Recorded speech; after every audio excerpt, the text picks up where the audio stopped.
300 साल से भी ज्यादा एक ही राजवंश ने भारत पर राज किया। तो चलिए समझते हैं इस शानदार कहानी को, महत्वाकांक्षा, शान और पतन की। ये कहानी भारत में नहीं बल्कि आज के उज़्बेकिस्तान में शुरू होती है, एक राजकुमार के साथ। अपना घर-बार खोने के बाद बाबर की नजरें एक बड़े इनाम यानी भारत पर थीं। और फिर 1525 में उसे दिल्ली के ही कुछ सरदारों से एक न्योता मिला हमला करने का। मुकाबला जाहिर तौर पर एक तरफा था, एक तरफ लाखों सैनिक, दूसरी तरफ मुट्ठी भर। लेकिन बाबर के पास एक ऐसा हथियार था जो जंग का रुख बदलने वाला था।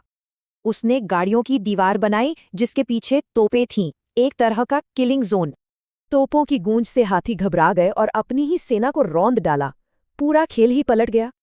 दिल्ली तो जीत ली, पर साम्राज्य अभी बहुत कच्चा था। बाबर के बेटे हुमायूं के लिए सफर आसान नहीं था।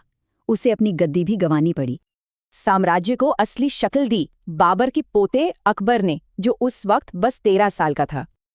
अकबर सिर्फ एक विजेता नहीं था, बल्कि एक ऐसा शासक था जिसने सबको साथ लेकर चलने की कोशिश की। अकबर के बाद आया शाहजहां का दौर, जिसे मुगल साम्राज्य का स्वर्ण युग कहा जाता है। इस दौर की इमारतें जैसे ताजमहल आज भी दुनिया भर में मुगल शान की गवाही देती हैं। लेकिन इसी सुनहरे दौर में साम्राज्य के पतन की कहानी भी शुरू हो चुकी थी। शाहजहां के बेटे औरंगजेब ने अपने ही पिता और भाई को रास्ते से हटाकर सत्ता हासिल की। उसने अकबर की सहिष्णुता की नीति को पूरी तरह पलट दिया। इसका नतीजा, चारों तरफ बगावत, साम्राज्य अंदर से कमजोर होने लगा।